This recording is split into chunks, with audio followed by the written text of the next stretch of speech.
ओम गंगणपते नमो नमो श्रीसिद्धिविनायक नमो नमो अष्टविनायक नमो नमो गणपति बाप्पा मोरिया। ओम श्री गणेशाय नमः। ओम नमो भगवते वासुदेवाय। आज गीता पाठের দ্বিতীয় পর্ব। ধৃতরাষ্ট্র বলিলেন, হে সঞ্জয়, দুর্যোধন প্রভৃতি আমার ছেলেরা এবং যুধিষ্ঠির প্রভৃতি পাণ্ডুর ছেলেরা পুণ্যভূমি কুরুক্ষেত্রে যুদ্ধের জন্য মিলিত হইয়াই কি করিল? সঞ্জয় বলিলেন, তখন পাণ্ডবদের সেনাদল সারিবদ্ধভাবে সাজানো হইয়াছে দেখিয়া রাজা দুর্যোধন গুরু দ্রোণের নিকট গিয়ে এই কথা বলিলেন। গুরুদেব, আপনার বুদ্ধিমান ছাত্র দ্রুপদের ছেলে ধৃষ্টদ্যুম্ন বুহ করিয়া পাণ্ডবদের বিশাল সেনাদল কি সুন্দর করিয়া সাজাইয়াছে দেখুন।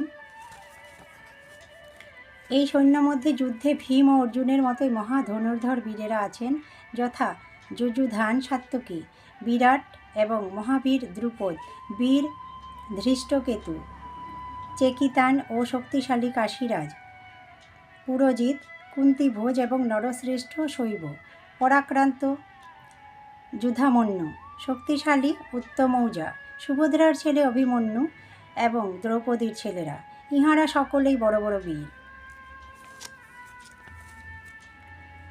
হে দ্বিজবর, আমাদের দলে যাহারা বড় এবং আমার সেনা দলের যাহারা সেনাপতি হইয়াছেন তাহাদের জানিয়া রাখুন।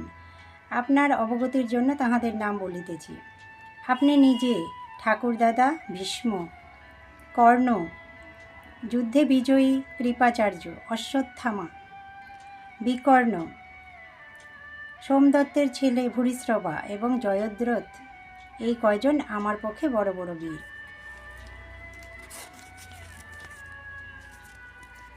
আমার জন্য প্রাণ দিতে প্রস্তুত নানা রকম অস্ত্রশস্ত্রধারী আরও বহু বীর আমার পক্ষে আছেন। তাহারা সকলেই যুদ্ধবিদ্যায় নিপুণ।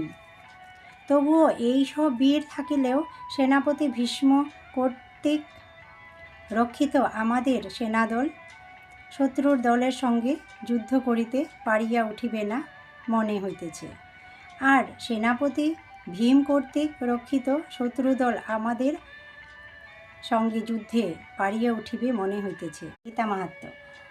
সংসাররূপ সমুদ্র পার হওয়া খুব শক্ত। যিনি গীতারূপ নৌকায় সেই সাগর পার হইতে চান তিনি সহজেই পার হইতে পারেন।